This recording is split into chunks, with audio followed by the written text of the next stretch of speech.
Finally, I think my hard work is starting to pay off. It's starting to show.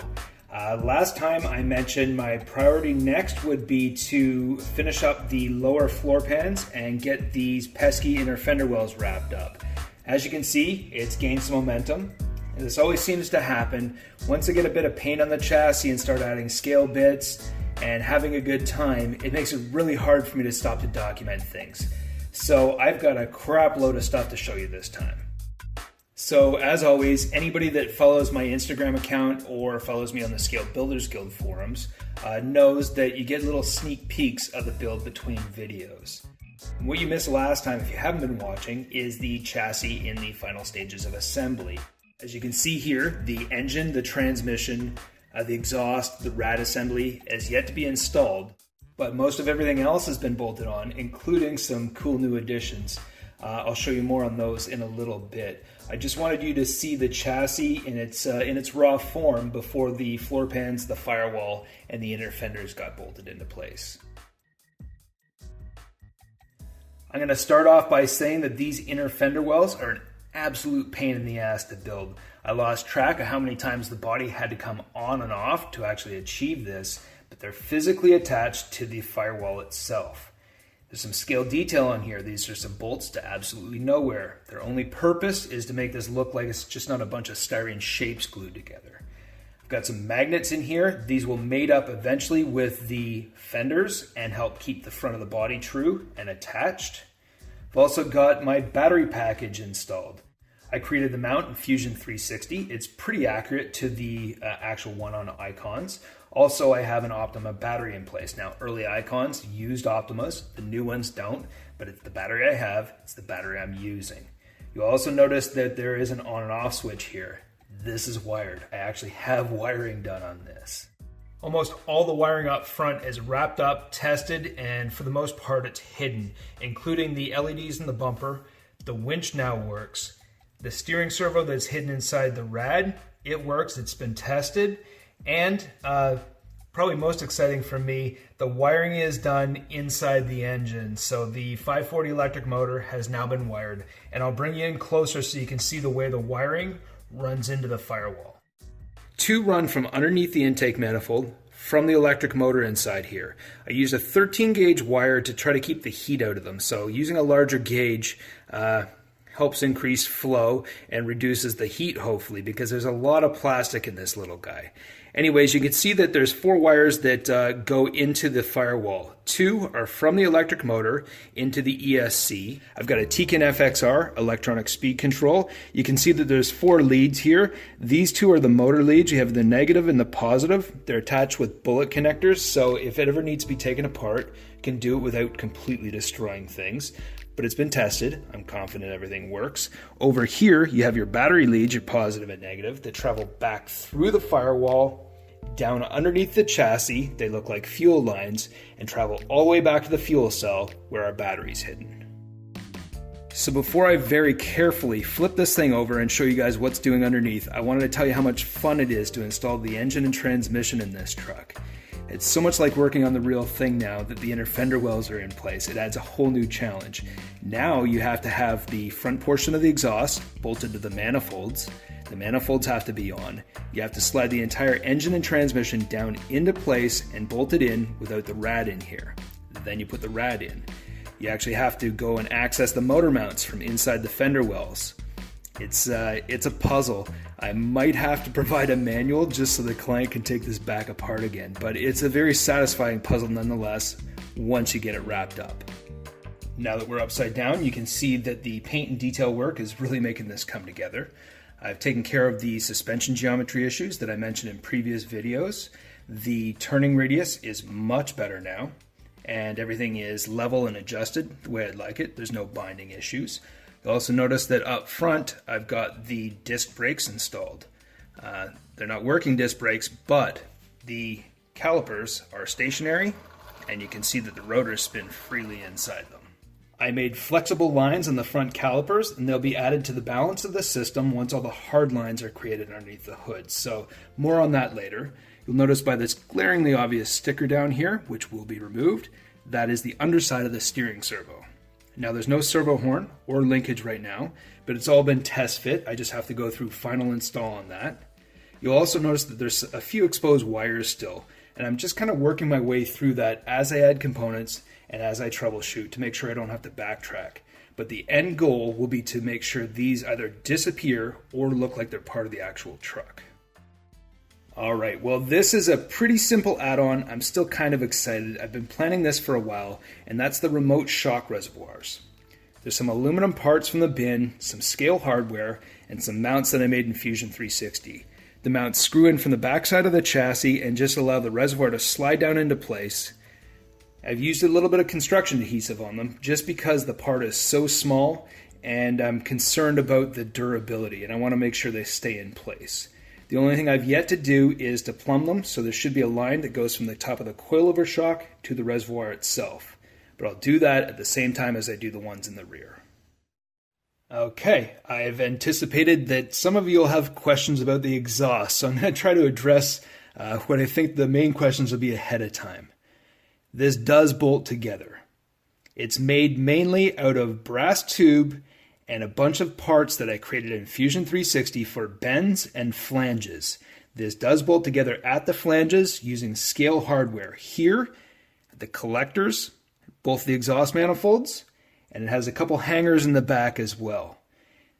The reason I made it with these flanges instead of V-bands is, number one, in the original photo that I'm using as a reference, that original icon used flanges like this, not V-bands. The second reason is that I don't think I'm good enough in Fusion 360 to make working V-bands, but I can sure as hell make these. The only thing that isn't tube and 3D printed material is this muffler. And old school builders will know this trick. We've all used it. It's kind of fun. I think it's neat, and I want to make sure I added it to this one. This is a Bic lighter that's been cut down, wrapped in aluminum tape, so when it scratches, it looks like it's metal. And I've done my best to kind of recreate the ceramic coating look. I left a lot of the seams kind of raw, so it looked like it was actually welded together. And I mean, that's the exhaust. The nice part is if it breaks, I'm going to make sure the client has all the 3D print files. So if necessary, you can always recreate it and go and patch up a part if need be. But that's the exhaust. It does bolt together. I've been working on it for a while, but I think it's kind of a cool detail when you look underneath the truck and you see an exposed tube and look all the way through and see real hardware on it. So that's the exhaust. Of course, if you guys have any questions, hit me up. I'll do my best to answer them, but hopefully this addressed most of them. Moving on to the back. All right, so I'm going to make this quick. I do not like this balancing here like this. It makes me nervous. So the rear hard brake lines are in. They're attached to the axle. They're bolted into the calipers. And just like the fronts, the rear rotors rotate freely inside the calipers. You can see underneath here, there's a soft line, and it's attached to this adapter block. It's also connected on the other end to the main line, which runs up to the front of the truck. I'm going to get this flipped over where it's safe, and I'll show you what's doing up top. All right, it's back on all fours. I feel much better now. I don't want something to happen. I can't do it again. The fuel cell is in. It's not glued in permanently yet. The foam strap protectors underneath still have to go in, but the hardware is in. The fuel lines are in, or battery leads, and they've got 2 bullet plugs so it can be unhooked to be serviced later on. Here we have the remote reservoirs that I was talking about and the special mounts that I made in Fusion 360. Again, these are very fine and they're very brittle, so I did use some adhesive to hold those into place. You can see from up top, hopefully you can see the flexible brake line is in, the exhaust, all the bump stops are in for the final time, limiting straps, on and on, everything's done. It works, the geometry's right, everything lines up. I'm done back here. You will have noticed that there are some electronics sitting on this floor pan. Let me show you. I have a receiver and the controller for the winch in place. The receiver is just a cheap sample. I figured if it fits, the nicer, newer, much smaller receivers should fit no problem in here. The controller for the winch has been taken out of its original housing. The original was in no way waterproof anyways, and this allowed me to kind of tighten up the grouping on it and run wires specific to everything, have them pinned to the floor pan so there's no pinch points when the body goes on. You'll notice that there's a couple reliefs here, 3 of them, that if the owner wants to add to the electronics later on, there's going to be spaces to do so. I'm going to show you how all this gets hidden in just a minute. But when I was showing you the ESC, you might have thought to yourself, damn, that's ugly. It doesn't look scale at all. How is he going to hide it? I'm going to show you that in a minute. There's a couple tricks I have up my sleeve to help make this disappear. Let me show you how the body goes on. Now you've seen this slide into place a couple times now. Hopefully this goes smoothly here. And it does. The body slides down over top, and you can see that these seat boxes make for some great hiding spots for electronics. They're hollow underneath. The receiver pokes up through this hole, and eventually the scale console will cover that up. I think you can see from this angle that the ESC sits well underneath this valance, and with the mock-up dash panel in place, somewhere around there, you can see it gets covered even more. I think once the scale HVAC elements are in, it will be even better. I'm going to cover a lot more of the interior stuff in the next video, but these guys have been patiently waiting back here. I wanted to show you these. These are the Best Top Trailmaster 2 Pro replica seats by Dion at Scale Designs by Mr. Comedy. If you follow on Instagram, you would have watched me package one of these up and ship it down to my good buddy Matt Hicks in California. He's building us something really special for this truck, so you'll see more on that soon. Now these will be covered more extensively in the upcoming video because I'll be focused primarily on interior stuff. But I just wanted to show you guys really quickly. The real seats have a working headrest, they'll recline, they have working adjusters, and let me tell you, they're a nice design and they're very, very close to the Best Top seat. Dion came on to help with this build, and they're built specifically for this, but they will eventually be made available to those of you that build tiny trucks of your own, and I think they'll be a game changer. I'm going to wrap this part up and move towards the back. Now, my original plan was to show you the entire chassis with bolt bumpers bolted on, all the scale accessories in between. Came pretty close, best laid plans though. It did take almost a week's holidays to accomplish what you've seen in this video.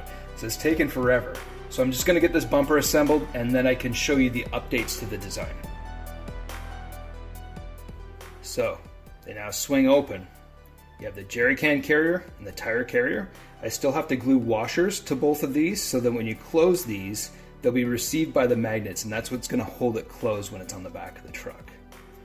Spinning it around, you'll see that there's a lot more recessed area in this design for the back bumper. The reason for adding this is that when I went to add the LEDs the last time, there just wasn't enough room for all the wiring when I went to sandwich this up against the cross member. You'll also notice that you can see right through where the taillight assembly goes. I'll zoom in close so you can see what's doing with those next. Okay, so on to the final edit for the back bumper, and that's the taillight assembly. The last version had all of this as one piece, and the problem with that is when you print this, you print it face down. So you have to add structure so none of this caves in, and all of these structural elements makes this a real pain in the ass to clean up. So, because I was having issues with clearances for LEDs, I made these so they're inserts. I can now adjust them for depth. I'll try to slide one in here with one hand. Okay, these can be adjusted for depth as far in as I need them. It also gives me more room at the back side of the bumper for LEDs. It allows me to prime it separately and get a good coat of shiny paint in the end, so I have a reflective surface for my LEDs. Another reason for this is that these taillight lenses, one is now lost. I can't use these anymore. I'm now building these from scratch in the next video using a method from an old friend. I've been watching him do this for ages and I've always wanted to try it. It looks hard, but it will be a fun challenge to do. I'm going to make my own taillight lenses. So now I have separate control over the depth of these, also the color. I don't have to mask them off. And I think it just makes a nicer design for the bumper. So I'm going to get this bolted up, get a couple final shots, and I'm finally going to land this plane.